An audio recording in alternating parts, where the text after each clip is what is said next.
आज मैं आपको दमा की 10 अलामात बताऊंगा, जिनमें वो अलामात भी शामिल हैं जो लोगों में सालों तक नज़रअंदाज होती रहती हैं, ताकि आप या आपका कोई अपना समझ सके कि असल में फेफड़ों के अंदर क्या हो रहा है।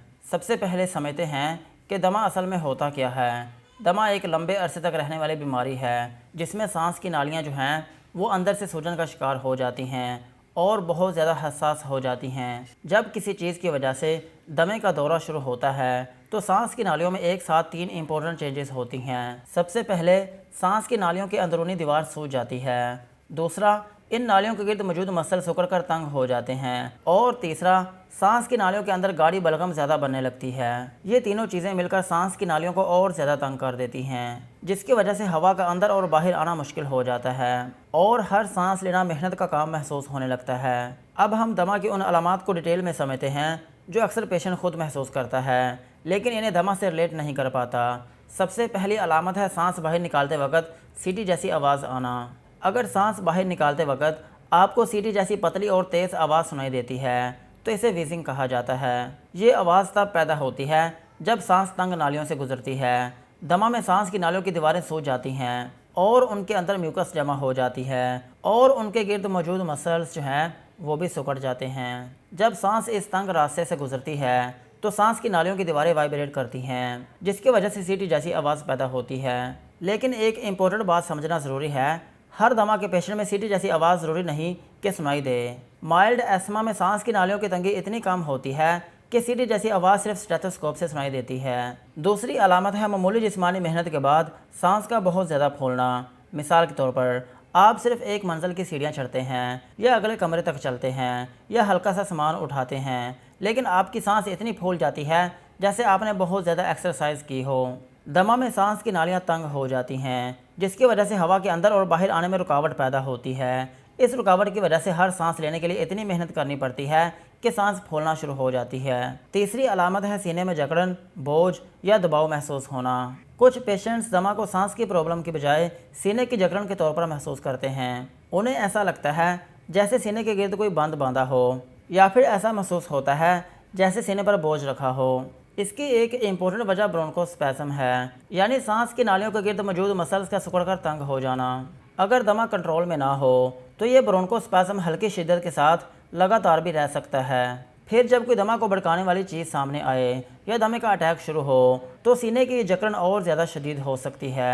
चौथी अलामत है रात को या सुबह सवेरे दमा की वजह से आँख खुलना। अगर आप रात 2 से 5 बजे के दरमियान खांसी, सीटी जैसी आवाज़ या सांस फूलने की वजह से बार बार जागते हैं और सुबह होने पर आहिस्ता आहिस्ता बेहतरी महसूस करते हैं तो ये दमा का बहुत ही इंपॉर्टेंट पैटर्न होता है। इस वक्त जिस्म में कोर्टिसोल अपनी कम तरीन सतह पर होता है। कोर्टिसोल एक कुदरती हार्मोन है जो जिस्म में इन्फ्लेमेशन को कंट्रोल करने में मदद करता है। जब इसकी सतह कम होती है तो दमा में सांस की नालियों में इन्फ्लेमेशन रात के वक्त बढ़ जाती है। इसके अलावा लेटने की पोजीशन और रात की ठंडी हवा भी सांस की नालियों को ज़्यादा तंग करती है।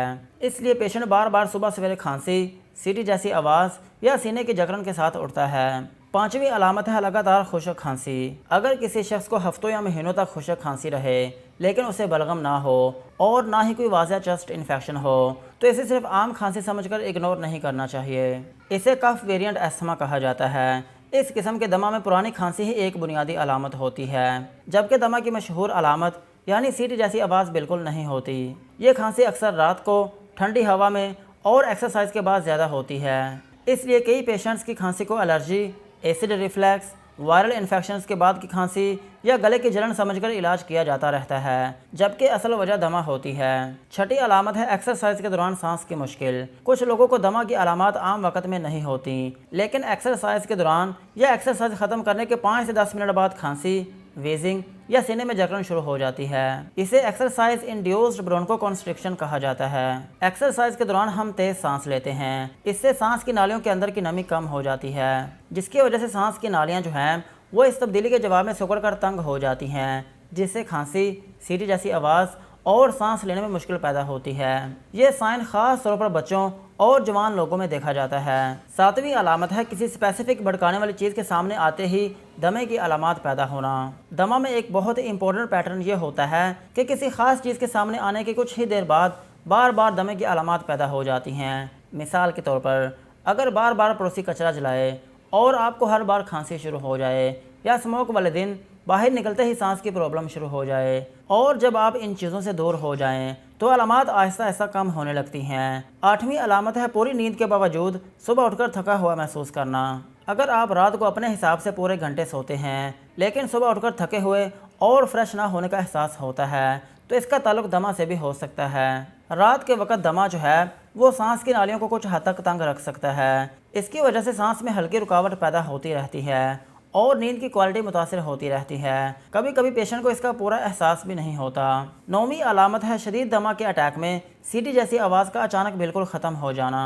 ये बात सुनकर शायद अजीब लगे लेकिन बहुत सीवियर एस्मा अटैक में वीजिंग की आवाज़ अचानक बिल्कुल ख़त्म हो जाती है। लेकिन इसका मतलब ये नहीं कि पेशेंट बेहतर हो रहा है। कभी कभी इसका मतलब होता है कि सांस की नालियाँ इतनी ज़्यादा बंद हो चुकी हैं कि हवा का गुजरना ही बहुत कम हो गया है। और जब हवा बहुत कम मूव करे तो वीजिंग पैदा करने के लिए भी एयर फ्लो काफ़ी नहीं रहता। इसलिए अगर एस्मा का पेशेंट बहुत ज़्यादा सांस फूलने के बावजूद अचानक वीजिंग करना बंद कर दे तो इसे इम्प्रूवमेंट समझना बहुत ख़तरनाक हो सकता है। अब आखिर में उन साइंस को समझना बहुत ज़रूरी है जो जानलेवा एस्मा अटैक की तरफ इशारा करते हैं।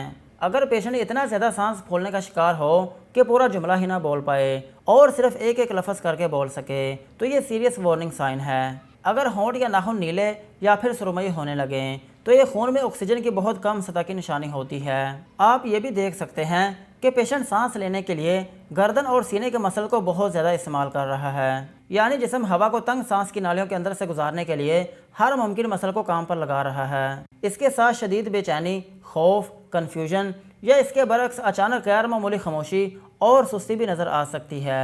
ये साइंस इस बात की निशानी हो सकते हैं कि पेशेंट रेस्पिरेटरी फेलियर के बिल्कुल करीब है। इस सूरत में घर पर इंतज़ार करना या अलामात के खुद ठीक होने का इंतज़ार करना ख़तरनाक हो सकता है। दमा उन बीमारियों में से एक है जिन्हें अच्छी तरह कंट्रोल किया जा सकता है, लेकिन इसके लिए ज़रूरी है कि इसे वक्त पर पहचाना जाए। यहीं तक थी आज की वीडियो। अगर वीडियो यूज़फुल लगी हो तो चैनल को सब्सक्राइब करें और बेल आइकन को ज़रूर प्रेस करें।